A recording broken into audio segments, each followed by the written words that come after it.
Hindi sa International Criminal Court, kundi sa International Criminal Police Organization o Interpol daw makikipagtulungan ng gobyerno ng Pilipinas ayon sa Malacanang. Kasunod po yan ang pagpangalan ng ICC sa co-perpetrators umano ni dating Pangulong Rodrigo Duterte sa drug war, kabilang sina Senador Bongo at Ronald Bato de la Rosa.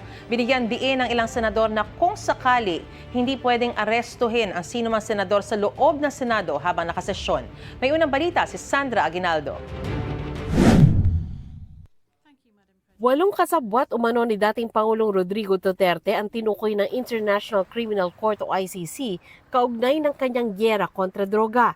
Sina Senador Bato de la Rosa, dating acting PNP Chief Vicente Danao, ang namayapa ng dating PNP Chief na si Camilo Cascolan, dating PNP Chief Oscar Albayalde, Senador Bongo, dating NBI Director Dante Guieran, dating PIDEA Chief Isidro La Peña at dating Justice Secretary Vitaliano Aguirre.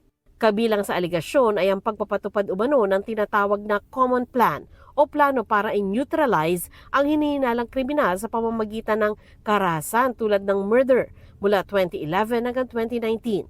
Sa kaso ni Go, nagsimula raw ito nung personal aid at special assistant pa siya ni nooy Mayor Rodrigo Duterte hanggang itinalaga siyang special assistant to the President.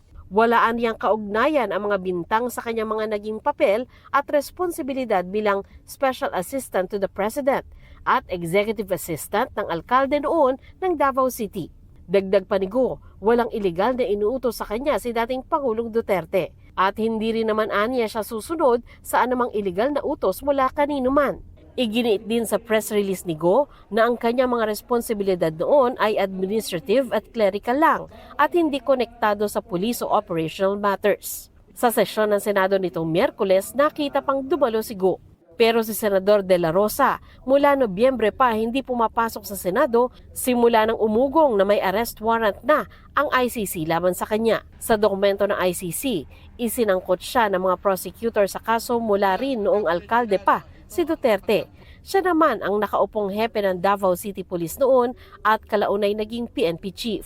Wala pang tugon si De La Rosa sa pagpapangalan sa kanya ng ICC pero nabanggit niya noong handa siyang humarap sa anumang kaso pero sa isang korte lang sa Pilipinas. Ayon sa ilang senador, hindi pwedeng arestuhin ang sinumang senador sa loob ng Senado habang nakasesyon. I would stand by what sinabi ni Senate President Tito Soto noon na by tradition, while the Senate is in session, walang miyembro ang inaaresto sa loob. Pero kung nasa labas ng Senado, maaari bang mangyari ang ginawa noon kay dating Pangulong Duterte? I believe in the previous arrest, nagkaroon kasi ng sense na na-exhaust yung remedies dito. I mean, similar principles should apply, pero kung paano aasta ang Senado in these two cases, dahil sa mga miyembro namin sila. Naniniwala naman si Senate President Pro Tempore Ping Lacson na dapat idaan sa local court ang anumang arrest warrant galing sa ICC o kahit anong foreign court. Pwede niyang talakayin ng Senado sa Miyerkules ang mga posibleng hakbang sa issue at pag-aaralan din ng mga abogado ng Senado ang dapat gawin. Ang isa pang pinangalan ng co-perpetrator na si dating Justice Secretary Aguirre, pinabulaan ng kasabwat siya sa extrajudicial killings. Dinawit lang daw siya ng prosecution panel ng ICC para bigyan ng kredibilidad ang sinasabi nitong common plan. I've never engaged in any extrajudicial killing. Hindi ko sinuportahan yan. Kung meron man, hindi ko nga alam yan eh. Sa isang Facebook post, sinabi ng asawa ng namayapang si Cascolan na sana'y nabubuhay pa ang kanyang asawa para ipaliwanag ang Oplan Tokhang at double barrel.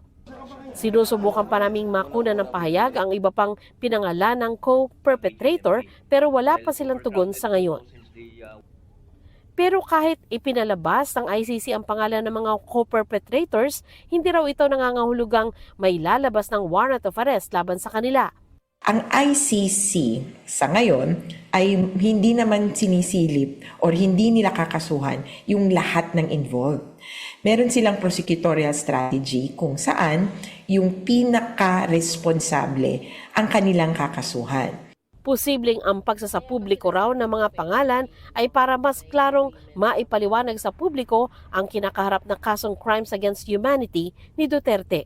Sakaling maglabas ng warrant of arrest ayon kay Conti, mainam na sundin daw ng Pilipinas ang prosesong nakasaad sa Article 59 ng Rome Statute. Nakasaad dito na sa oras na matanggap ang warrant of arrest, nararapat itong ipatupad agad ng isang bansa. Tsaka iharap ang arestado sa competent judicial authority sa naturang bansa para alamin kung tama ang proseso ng pag-aresto dito at kung nirespeto ang karapatan nito. Pero hindi nakasama ang Pilipinas sa Rome Statute matapos mag-withdraw noong 2019 sa ilalim ng Duterte administration. Nang maaresto noong nakaraang taon si dating Pangulong Duterte, iginiit ni Pangulong Bongbong Marcos na sa Interpol nakipagtulungan ang gobyerno at hindi sa ICC. Ito rin ang sinabi ngayon ng Malacanang. Makikipagtulungan tayo sa Interpol but not with the ICC in the same way that we cooperated with the Interpol during the arrest of the former president. Ganun po mangyayari. Yun po ang nangyari before at yan din po ang mangyayari ngayon. Nanindigan din ng palasyo na hindi pagsuko sa soberanya ang pagtupad sa obligasyon ng bansa sa Interpol.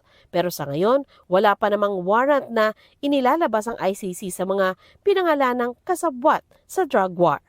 Ito ang unang balita. Sandra Aguinaldo para sa GMA Integrated News.